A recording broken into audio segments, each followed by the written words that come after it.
Quel conseil tu donnerais à des gens qui veulent se lancer sur TikTok aujourd'hui? Quelle place a TikTok dans ta vie? Tu vis 100% de tes TikTok? Comment tu t'encouragerais les gens à aller sur TikTok? Tu penses que c'est possible encore aujourd'hui?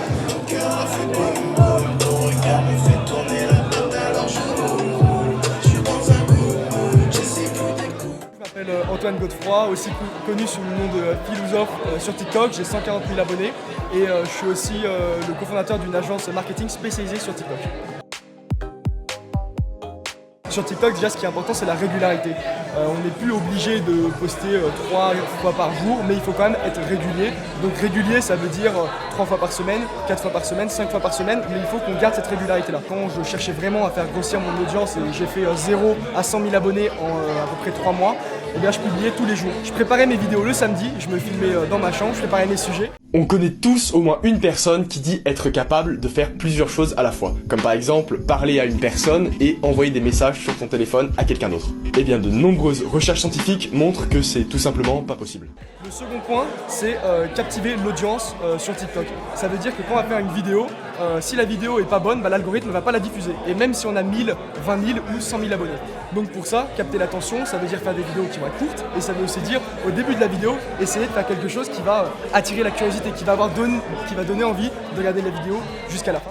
T'es plutôt chat ou chien? Eh bien, les études scientifiques montrent que les possesseurs de chats ou de chiens ont des profils psychologiques très différents. Et enfin, le dernier point, c'est de faire des vidéos où les gens ont un sens à la regarder. Et souvent, ça passe par les émotions, la curiosité, le fait d'apprendre des choses, la peur, l'humour, peut-être parfois la tristesse. Et ça, c'est des émotions fortes qui font que les gens vont regarder la vidéo jusqu'à la fin.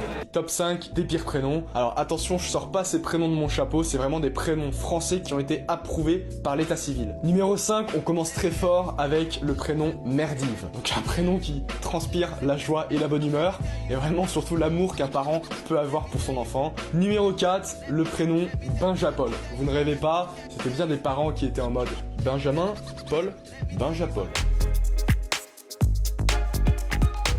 Moi je m'appelle Bruno, alias Bruno Graffeur sur les réseaux sociaux. Je fais des peintures, des illustrations, des customs, donc de sneakers, de consoles, de cartes Pokémon. T'as pas besoin d'avoir tout ce que tu as là avec trépied, micro, tout ça. Non, non, tu le cales contre ta trousse en portrait parce que forcément on fait des vidéos en portrait sur TikTok. Au niveau du son, tout le téléphone fait très bien le travail en fait.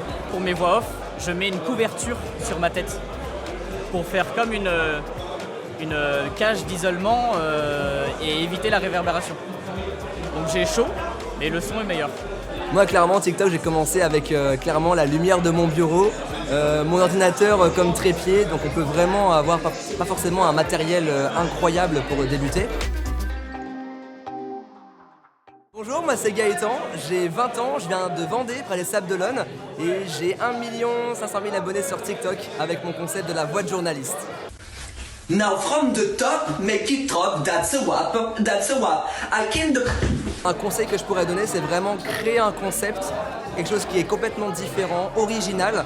Et si vous le faites de manière qualitative et que vous vous donnez les moyens et que vous n'abandonnez surtout pas, parce qu'il y a des hauts et des bas, vous y arriverez. Il faut pas lâcher, il faut pas abandonner, et il faut créer un nouveau truc, un truc qu'il n'y avait pas ailleurs. Et ça fait Zumba Café, Carnaval. Je suis dans le 4x4 teinté, pisté, par la banale. Nous on n'est pas trop trend, il y a des comptes qui sont basés que sur des trends, donc dès qu'il y a un trend ils les font et ça marche. Après je trouve que l'algorithme il sait un peu là où t'es, et moi quand je fais des trends c'est pas ça qui marche le mieux. Mais oui, les featuring c'est hyper important. TikTok c'est peut-être la seule application où tu peux être vraiment toi-même. T'as pas besoin de mettre de filtre, t'as pas besoin de jouer un rôle, t'as juste à être toi-même, t'amuser si t'es drôle, danser si t'as envie de danser, juste être toi-même. Personne ne te jugera, tout le monde t'encensera. Pourquoi faire? Je suis les trends, j'essaie d'être créatif, j'aime bien les collages, j'aime bien les trucs un peu humoristiques, un peu borderline. I know it be so complicated, loving you sometimes try. Je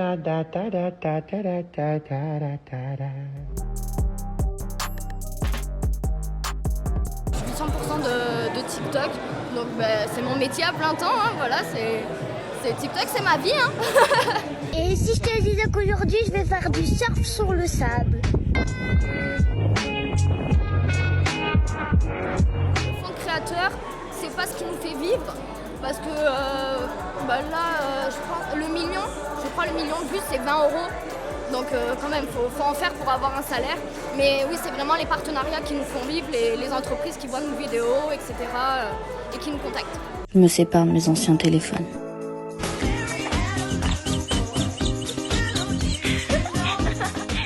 Moi, ça a été à partir de 300 000, 400 000 abonnés que j'ai commencé à faire des partenariats. Mais j'ai des amis qui, dès 100 000 abonnés, commencent déjà à faire des partenariats et à se faire un petit peu d'argent de poche. Mais vraiment, dès 400, 500 000 abonnés, on peut vraiment après se faire un salaire intéressant grâce au placement de produits sur les réseaux sociaux. Voici comment j'ai percé, ok? Oh là là là là! J'espère que vous allez bien. On est actuellement en interview. C'est Yo Funders. Plein de bisous à vous.